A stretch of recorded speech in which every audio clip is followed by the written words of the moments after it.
안녕하세요, 모토그래프 전승용 기자입니다. 오늘은 기아차 신형 모닝을 시승하기 위해서 갤러리 카페인 모아이에 왔습니다.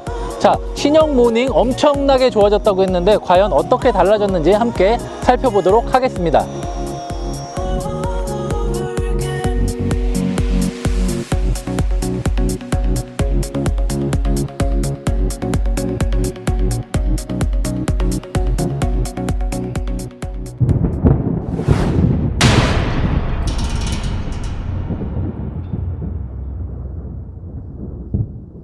디자인 설명 같은 경우는 출시에서 대부분 말씀을 드렸기 때문에 오늘은 간략하게 느낌을 좀 말씀드리도록 하겠습니다.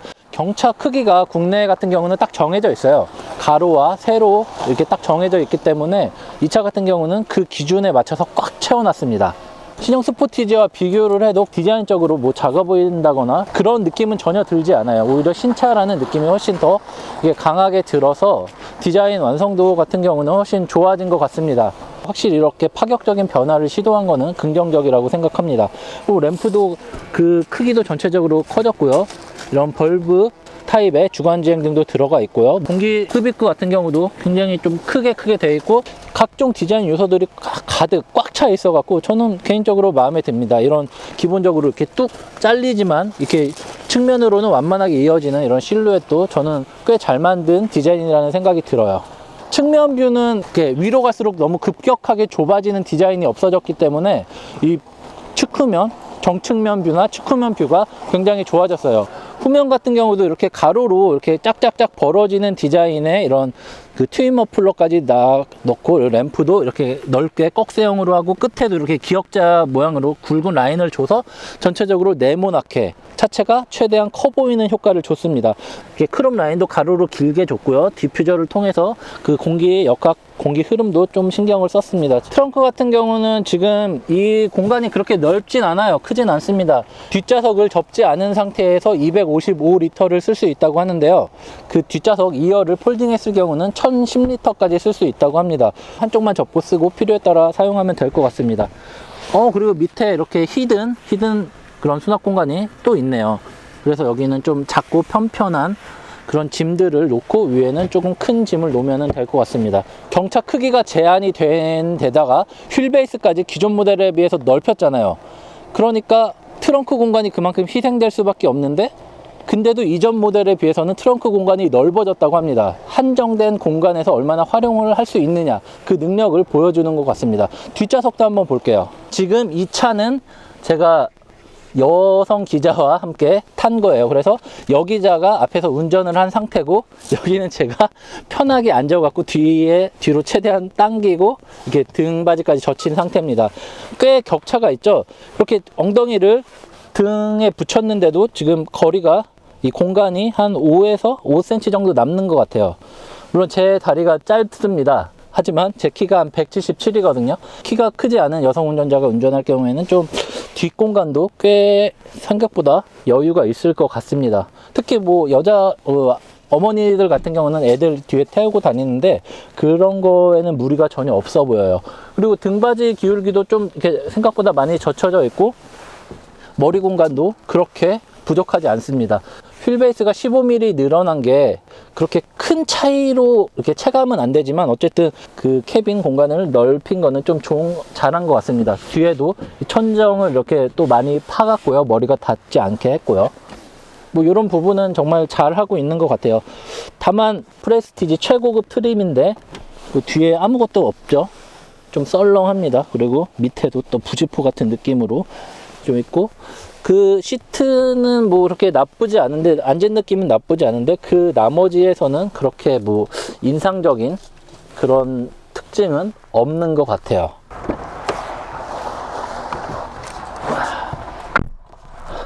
네, 실내에 들어왔습니다. 실내 그 굉장히 디자인 레이아웃 자체가 센터 페시아 부분이 다 바뀌었어요.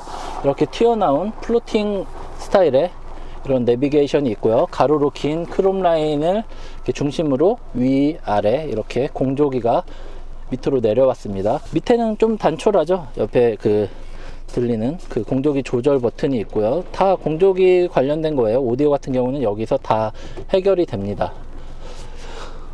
그리고 그때 출시할 때 설명했다시피 이 기어봉 자체는 되게 예쁘죠. 예쁜데 그때도 말했듯이 이런 버튼 누르기에는 조금 이렇게 조심을 해야 된다는 거, 뭔가 팔이 어정쩡하다는 거는 여전히 좀 아쉬운 것 같고요. 그리고 열선과 히팅 스티어링, 그리고 그 조수석 열선 시트, 이게 두 단계로 되어 있습니다. 그리고 컵홀더 있고 그 안에 핸드폰 같은 거를 놓을 수 있는 수납 공간이 있고요. 그리고 스티어링 휠에도 대부분의 기능을 조절할 수 있게 해놨고요. 레이디 트림 같은 경우는 슬라이딩으로 되는 암레스트, 콘솔까지 있는 암레스트가 지원이 된다고 하는데 저는 여태까지 한 번도 그걸 못 봤어요. 어디 있는지 모르겠네요. 아마 요거를 좀 변경해서 어떻게 됐을 텐데 그거를 한번 보고 싶은데 여태까지 못 봐갖고 아쉽네요. 예전에 비해서는 굉장히 깔끔하고 이렇게 정갈하게 잘 각종 버튼이나 이런 배치 같은 거는 잘한 것 같아요. 경차 같은 거 시트 타면은 여기가 좀 좁거나 그래서 등 이렇게 편하게 앉을 때 좀 불편한 감이 있긴 있어요. 근데 뭐 사람에 따라 다르겠지만 저는 이런 시트가 좀 편한 것 같아서 좋아요. 옆에서 저는 좀 그렇게 다이나믹하게 막 운전은 하지 않거든요. 필요할 때만 하지만 그런 차는 이미 제가 마음가짐이 얘는 좀 불편해도 운전이 재밌기 때문에 이런 걸 감수한다는 그 마음가짐이 있는데 이렇게 일상적인 주행에서 더 많이 타는 차 같은 경우는 그냥 편한 게 최고거든요. 자, 그럼 아직 이제 달리기 전이잖아요. 예. 그러니까 디자인, 실내 기능 이런 것들을 종합적으로 했을 때 스파크랑 비교해서 좀 어떤 느낌이 드는지. 네, 달리기 전에는 그냥 겉모습, 상품성, 뭐 여러 가지 면들을 이렇게 봤을 때 가격까지 비교를 해봤을 때 저는 모닝이 조금 더 상품성이 뛰어나지 않나라는 생각을 해봅니다. 어디까지나 달리기 전이죠.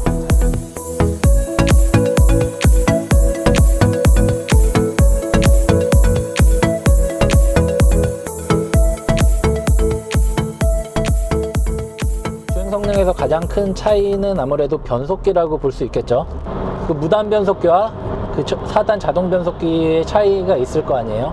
그 차이로 인해서 뭐 가속 성능이나 요런 게 조금 다르지 기본적으로 엔진 성능이 거의 대동소이하기 때문에 그렇게 다를 것 같진 않아요. 한계가 분명하죠. 지금 오르막길에서 풀악셀을 밟고 있는데도 속도가 좀처럼 올라가지 않아요. 다만 그 한계 내에서 오르락 내리락 하는 게 어느 정도 능숙하게 더 편안하게 이렇게 올렸다 내렸다 할 수 있는가. 재가속을 했을 때, 감속을 한 다음에 재가속을 했을 때 얼마나 더 빠르게 속도를 올릴 수 있는가, 그 싸움이지 뭐 0에서 100km까지 달리는 능력, 뭐 60에서 100까지 달리는 능력, 뭐 이런 거는 그렇게 큰 차이가 없는 것 같아요. 저는 살짝 조금 더 이렇게 과격하게 몰고 있는데 어느 정도 좀 탄력을 받으면은 꽤 잘 치고 나가네요. 가속력이나 이런 거는 뭐 첫 인상은 나쁘지 않은 것 같아요. 최고 출력이 한 76마력이고요. 토크는 한 10 정도 돼요. 이게 뭐 스파크도 그렇고 얘도 그렇고 딱 그 정도가 얘가 효율하고 이 성능을 동시에 만족시킬 수 있는 어느 정도의 그 적정선인 것 같고 거기서 딱 타협을 본 것 같은데요. 그 여기서 이제 나머지는 효율이죠. 효율을 어느 정도 더 살리느냐. 그래서 스파크 같은 경우는 뭐 오토 스탑 앤 스타트 이런 기능을 넣어갖고 연비를 좀 향상시키거나, 그런데 얘 모닝 같은 경우는 그런 기능이 없는데도 스파크보다 연비가 좋아요. 기아차의 설명으로는 뭐 중저속 토크를 이렇게 향상시키면서 반응성을 좋게 만들었다고 하는데 제 생각에는 어느 정도 효율에 조금 더 신경 쓴 엔진이 아닐까라는 생각이 드네요. 그러니까 지금 토크 벡터링이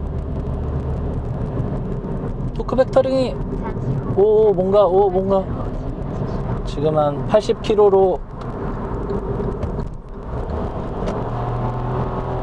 돌았는데 나쁘지 않네요. 뭐 이 정도면은 스파크라고 이게 안 되진 않을 것 같아요. 뭐 토크 벡터링이 없다고 해도 어느 정도 차체 자세를 유지시켜주는 그런 기능은 다 들어있기 때문에 이게 굳이 뭐 이 정도는 다 할 수 있는 거 아닌가? 라는 생각이 좀 더 드네요, 저는. 오, 브레이크 밟았을 때 그렇게 극단적인 속도가 아니어서 그런지 몰라도 어쨌든 좌우로 떨리면서 이렇게 흔히 말하는 뭐 피쉬테일이라고 하죠. 뒤가 이렇게 털리거나 요런 거는 없어서 좋은 것 같아요. 없다기보다 그게 극히 제한된다는 거죠. 연비 얘기 좀 할게요. 지금 저희 올 때 운전했던 오 기자가 했을 때는 한 14 정도 나왔어요. 13.8인가 나왔어요. 그리고 14점 몇인데 거의 그 표시 연비에 비슷한 수준으로 나오는 것 같아요. 저희가 아무래도 그 미디어 시승이다 보니까 조금 과격하게 운전을 하면서 급가속 이런 것도 많이 해보는데 그런 거 치고는 연비가 꽤 합리적으로 나오는 것 같습니다. 표시 연비로 기준을 맞출 수밖에 없는데 그 기준으로 했을 때는 모닝이 연비는 더 좋은 것 같아요. 그리고 이 차에는 긴급 제동 보조 시스템이 있어요. 레이더만을 이용해서 하는 거예요. 보통 니로만 돼도 카메라와 레이더를 같이 쓰면서 이렇게 앞에 있는 차와 사람을 포착해서 멈추는데 얘 같은 경우는 오직 레이더만으로 하기 때문에 시스템적으로 조금 그렇게 좋은 시스템은 아니에요. 하지만 0.1초라도 위기 상황에서는 브레이크를 빨리 밟는 게 중요하잖아요. 얘가 그 0.1초를 단축시킴으로 인해서 잘만 작동된다면은 0.1초라도 브레이크 밟는 그 타이밍을 빠르게 가져갈 수 있어서 사고를 조금이라도 더 완화시킬 수 있거나 막아주거나 이렇게 도움이 될 수 있다는 거에서는 나쁘지 않은 것 같습니다. 저희가 예전에 니로 할 때 그 AB를 테스트를 해봤는데 생각보다 잘 멈췄죠.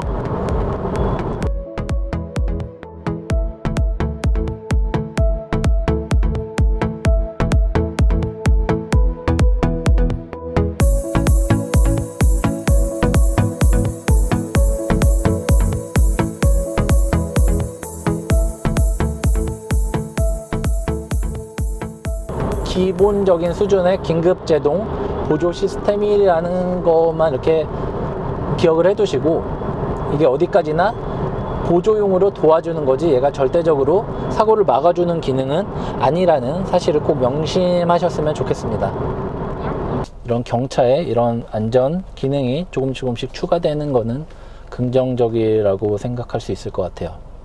차체 강성을 얘기하는데 기본적으로 아까도 관계자한테 물어봤더니 플랫폼을 싹 바꿨다. 차세대 플랫폼이다. 플랫폼 개발실 김봉수 이사입니다. 플랫폼 드디어 나왔습니다.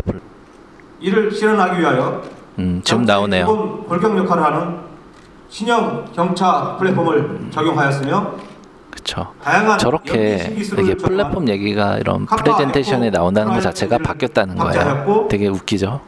주행 안전 신기술을 대폭 적용하였습니다. 안 바뀌었으면은 그냥 표현으로만 나오고 경차 이상의 하는데 가치를 플랫폼이 제공하는 바뀌었다고 명확하게 올류 모닝의 시승 지적에 주안점은 표현을 네 하네요. 가지로 요약할 수 있습니다. 그러니까 뭐 최근에도 그랜저 플랫폼 가지고도 말이 많았잖아요. 이게 뭐 LF 기반이냐 YF 기반이냐 HG랑 뭐가 다르냐 굉장히 말이 많았는데 그 기아차에서도 현대차에서도 그거에 대해서 내부에서도 말이 왔다 갔다 해요. 어떤 사람은 뭐 풀체인지다 완전히 바뀌었다, 어떤 사람은 뭐 개선이다, 뭐는 풀체인지고 뭐는 개선이다, 되게 말이 다른데 제가 봤을 때는 개선인 것 같아요. 뭐 YF 때부터 HG, LF, 뭐 지금 IG, 뭐 K7 뭐 이런 것까지 해서 다 개선인 것 같아요. 그래서 완전히 A에서 B로 간 게 아니라 A에서 A 다시 이런 식으로 플랫폼이 계속 이렇게 보완이 돼 가면서 지금의 뭐 그랜저가 나온 것 같아요. 얘도 물론 그런 보완이 됐겠지만 기아차 측에서는 이거를 플랫폼이 완전히 세대가 바뀌었다, 차세대라고 얘기를 합니다.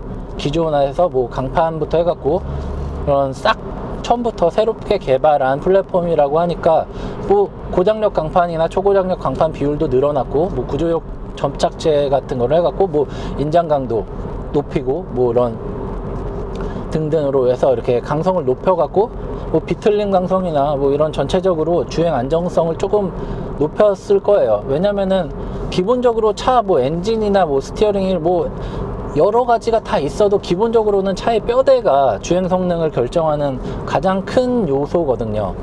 그런 의미에서 이 신형 모닝은 그 기본부터 바꿨기 때문에 뭐 주행 성능이나 충돌 안전성에 꽤 이전 모델에 비해서 꽤 많은 발전이 있었다라는 생각이 들어요. 차체 강성 얘기를 할 때 일부에서는 그 스몰 오버랩 얘기를 많이 하더라고요. 스파크 같은 경우는 미국에서도 판매가 되기 때문에 왼쪽 방향입니다. 그 스몰 오버랩을 대응을 하는데, 얘 모닝은 미국에서 안 팔고 유럽만 팔기 때문에 그 스몰 오버랩을 대응하지 않은 게 아니냐 라고 의문을 그런 제시하는 분들이 많은데, 스몰 오버랩을 대응 안 했을 가능성이 제가 보기엔 높아요. 잠시 후 확실하진 왼쪽 않지만 방향입니다. 대신 뭐 유로 엔캡이나 국내 K 엔캡 같은 그런 거에는 충분히 대응을 했을 거라고 생각이 됩니다. 제가 저번에 출시회 할 때도 얘기했어요. 이 기어봉이 굉장히 예쁜데 그 열선이나 뭐 열선 시트나 열선 스티어링을 누를 때마다 이렇게 무심코 누르면은 이렇게 기어봉이 이렇게 로우 기어로 바뀐다, 이게 움직인다, 그 얘기를 했었는데 얘는 또 팔걸이까지 걸려요. 아우 불편해. 지금 누르려고 하면은 여기에 팔이 이렇게 닿아요. 지금 카메라 앵글상 안 잡히는데, 아 이거 왜 닿게 이렇게 만들었지? 아 이거 좀 에러입니다 진짜. 이거 어떻게 좀 해주세요. 기본적으로 정말 그러니까 많이 좋아졌어요. 얘가 가격이 올랐는데 그렇게 욕을 할 수 없는 이유가 차가 그만큼 좋아졌기 때문이에요. 뭐 물론 약 2km 이렇게 좋아져도 경차가 1400, 1500, 1600 이렇게 올라간 거는 솔직히 좀 슬프고 안타깝지만, 어쨌든 경쟁 모델도 비슷한 가격대인 거고, 어쨌든 뭐 소형차, 준중형, 중형차도 점점 가격이 올라가는 흐름이어서 마냥 경차만 비싸진다고 욕할 건 아닌 것 같고, 다만 업체에서도 트림을 좀 더 세분화해서 지금 뭐 그래도 좀 탈만한 차도, 그러니까 저가 트림으로 좀 배치도 좀 하고 옵션도 좀 더 세분화해서 좀 더 선택의 폭을 넓혀서 가격 부담을 최소화할 수 있게 했으면 좋겠습니다. 네, 지금까지 기아차 신형 모닝을 시승해 봤습니다. 1세대 모닝과 2세대 모닝, 그리고 3세대 모닝까지 지금 기아차가 여기서 강조하는 경차의 기준이라고 한 게 새로운 플랫폼을 통해서 차체 강성을 높였으면서, 그리고 저기 보시면 가득 짐이 실려져 있잖아요. 공간 활용성을 비롯해서 동력 성능과 연비, 그리고 다양한 첨단 사양까지 경차의 수준을 한 단계 뛰어넘었다는, 그렇게 기아차는 설명을 하고 있는데요. 이런 상품성 개선된 신형 모닝이 소비자들에게 어떤 반응을, 어떤 평가를 받을지는 조금 더 지켜봐야 할 것 같습니다. 지금까지 모터그래프 전승용이었습니다.